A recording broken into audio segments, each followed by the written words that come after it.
வணக்கம். புரட்சியா ஆரம்பிச்ச ஒரு போராட்டம் மெரினால கலவரமா மாறிடுச்சு. இளைஞர்கள் முன்னாடியே முடிச்சிருக்கணும். அதெல்லாம் ஒரு பக்கம் இருக்கட்டும். நமக்கு நிறைய கேள்விகள் இருக்கு. ஒண்ணு, இளைஞர்கள் மாணவர்கள் சேர்ந்து கல் எடுத்து வீசினா போராட்டக்காரர்கள் கல் வீச்சு அப்படின்னு சொல்றோமே, நெட்டிக்குப்பம் பகுதியில் அத்தனை போலீஸ்காரங்க சேர்ந்து பெரிய பெரிய ஜல்லி கல் எடுத்து வீட்டு மேல வீசினாங்களே, அதுக்கு பேரு என்ன பரோட்டா வீச்சா? 2, போராட்டத்துல 94 காவலர்கள் அடிபட்டதா சொல்றாங்க. வருத்தப்படுறோம். 7000 போலீஸ்ல 94 காவலர்கள் அடிபட்டதா சொல்ற நீங்க 10 லட்சம் இளைஞர்கள்ல எத்தனை பேர் அடிபட்டாங்க? எத்தனை பேர் மண்டை உடைஞ்சது? அவங்க எல்லாம் எந்த ஆஸ்பத்திரியில எந்த மருத்துவ உதவி அவங்களுக்கு வழங்கப்பட்டு வருதுன்ற ஸ்டாட்டிஸ்டிக்ஸ் உங்ககிட்ட இருக்கா? 3, போராட்டத்துல கெட்ட வார்த்தைகள் பயன்படுத்தினாங்க இளைஞர்கள். ஆமா, 10 லட்சம் பேர் கூடனா ஒரு 10 பேர் கெட்ட வார்த்தை பேசுவாங்க. யாரு கெட்ட வார்த்தை பேசல? டீ கடையில, ஆபீஸ்ல, வீட்டுக்குள்ள, டிராபிக்ல ரெட் லைட் சீக்கிரம் போலனா எத்தனை பேர் கெட்ட வார்த்தையில திட்டுறான்? நான் தெரியாம தான் கேக்குறேன். பார்லிமெண்ட்லயும் சட்டமன்றத்திலயும் பாக்குற மாதிரி பலான படமா பாத்துக்கிட்டு இருந்தான். அங்க நீங்க வேட்டியை உருவிக்கலையா, சேலையை உருவிக்கலாம், மோதிர கையால குத்திக்கலையா, மைக்க விட்டு அடிச்சுக்கலையா? நீங்களாம் நல்லவங்க, இவங்க எல்லாம் கெட்டவங்களா?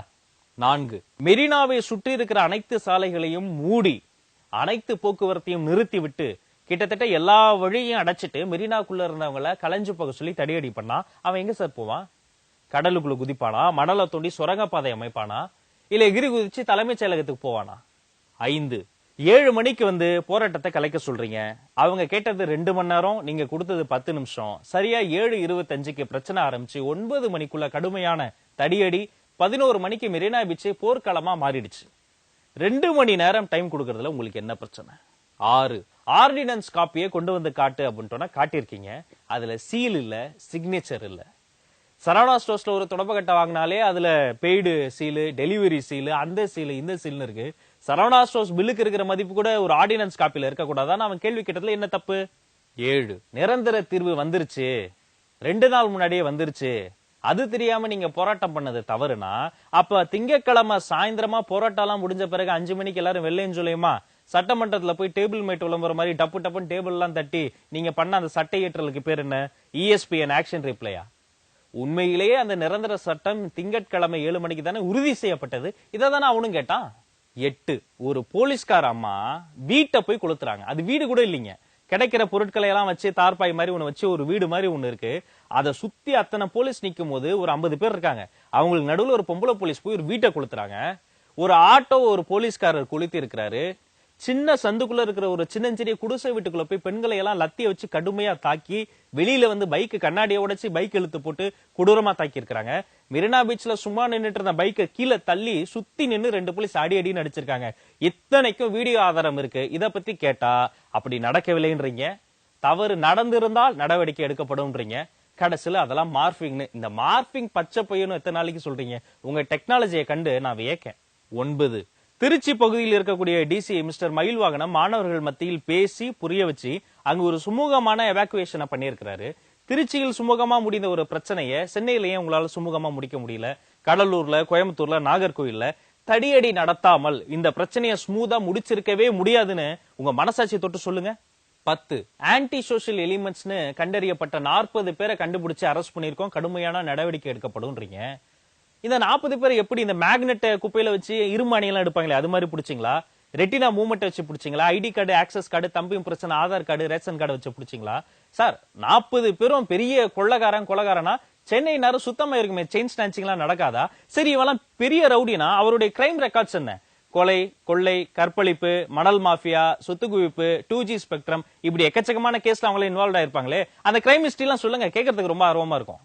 11, ஒரு இடத்துல இருந்து அவங்களை கலைப்பதற்காக தான் தடியடி நடத்தினதா நீங்க சொல்றீங்க. சரி, ஈரோட்ல கலைந்து போன மாணவர்களை துரத்தி போய் அடிச்சிருக்கீங்களே, அந்த துரத்தி ஓடினதுக்கு பேர் என்ன? ரன்னிங் ரேஸா, மேரத்தானா, திருடம் போலீஸா, ஐஸ் பாய்ஸா? 12, அவன் அவசர சட்டத்தை எப்படி சந்தேகப்படாம இருப்பான் சொல்லுங்க? 3 வருஷம் கழிச்சு ஒரு சட்டம் வருது, அதுதான் உங்களுடைய அவசர சட்டம், இதான் உங்க டக்கு. ஓகே, அதோட வேலிடிட்டி 6 மாசம்ன்றாங்க. கெவிட் மனோடைய வேலிடிட்டி 3 மாசம்ன்றாங்க. இங்க ஜியோ சிம்முடைய வேலிடிட்டி லைஃப் டைம் வேலிடிட்டி. அவசர சட்டத்தோட வேலிடிட்டி 3 மாசம் 6 மாசம்னா அவனுக்கு சந்தேகம் வருமா வராதா? இதத்தானே அவன் கேட்டான். 13, கடலூர்ல நின்னுகிட்டு இருந்த காரு உள்ள ஆள் யாருமே இல்ல, பிரச்சனையினால ரோட்ல ஜாம் ஆகி நின்ன கார்ல உள்ள இருந்த தலகாணியை எல்லாம் போலீஸ் திருடி பைக்ல வச்சு எடுத்து போற காட்சி வீடியோல பதிவாயிருக்கு. இங்க யாரு திருடன், யாரு போலீஸ்? 14, மாணவர்கள் மீது கையே வைக்கலன்னு சொல்றாங்க. கோயம்புத்தூர்ல ஒரு திருமண மண்டபத்துல மாணவர்களை அடைத்து வைத்து சித்திரவதை செய்ததா ஒரு தகவல் வந்திருக்கு.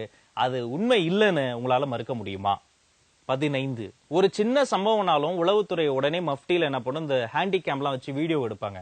இவ்வளவு பெரிய சம்பவத்தின் போது எவ்வளவு உளவுத்துறை அதிகாரிகள் அவ்வளவு வீடியோக்கள் எடுத்திருப்பாங்க. ஏன் உளவுத்துறை தரப்புல இருந்து ஒரு வீடியோவும் வெளியவே வரல? 16 சென்னையில நாம வச்ச சிசிடிவி கேமரா மட்டும் தான் கேமரான்னு நிறைய பேர் நம்பிக்கிட்டு இருக்காங்க. கிடையாது. சென்னையில 5 மில்லியன் கேமராக்கள் இருக்கு. ஒவ்வொரு செல்போனும் ஒரு கேமரா. அதில் பதிவான ஆதாரங்களுக்கெல்லாம் மனித உரிமை ஆர்வலர்கள், மனித உரிமை ஆணையம், மனித உரிமைக்கான ஸ்பெஷல் நீதிபதிகள் அவங்க எல்லாம் என்ன செய்ய போறாங்க? 17 விக்கிற விலைவாசியில பைக்குக்கு பெட்ரோல் போடவே நம்ம கிட்ட காசு இல்ல.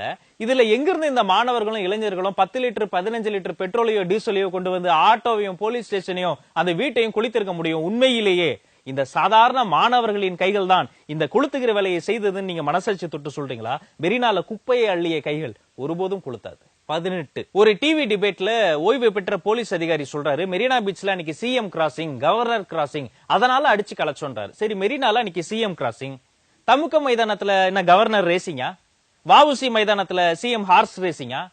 மெரினா பீச்ல அதிகாரிகள் போவதற்கு ஒரே நேரத்துல தமிழ்நாடு முழுக்க இருக்கக்கூடிய அனைத்து போராட்ட களத்திலும் இருந்த மாணவர்களை அடித்து வெளியேற்ற வேண்டிய அவசிய தேவை என்ன?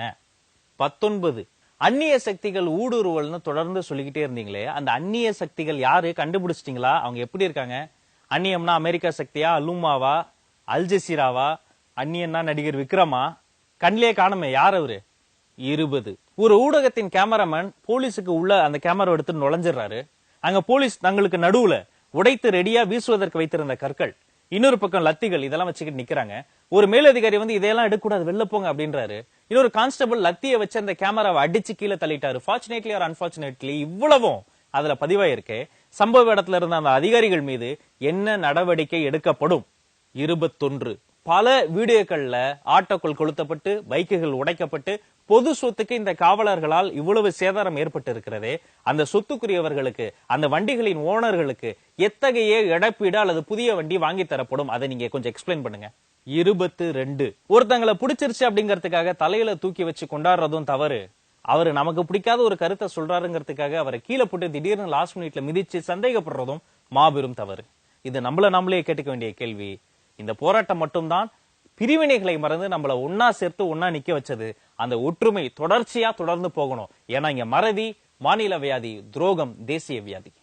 23 பர்சனலா பல பிரச்சனைகள்ல நமக்கு திடீர்னு சில நல்ல காவல்துறை அதிகாரிகள் உதவி செய்திருக்கிறாங்க.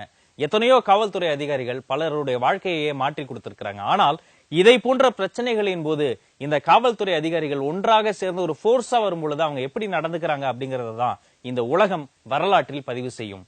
இனிமே இந்த மாணவர்கள் மத்தியில, இளைஞர்கள் மத்தியில காவல்துறை உங்கள் நண்பன்னு எப்படி நாம சொல்ல போறோங்கிறத தெரியல. ஆனால் இவர்கள் தான் இத்தனை நாட்களாக உங்களுக்கும் சேர்த்து உணவு தயாரித்து வந்து கொடுத்தது, உங்களுக்கும் சேர்த்து டீ கொடுத்தது, பிஸ்கட் கொடுத்தது, உங்களை பாராட்டி பேசி கை குலுக்கியது. இந்த நட்பு ஏன் தொடரவே கூடாதா? அதிகாரத்தின் அடையாள பசிக்கு நாம சண்டை போட்டுக்கிட்டே தான் இருக்கணுமா? கலைத்தாலும் கலைவதில்லை கடற்கரை பறவைகள், மீண்டும் கூட்டமாய் அவை வந்தமரும்.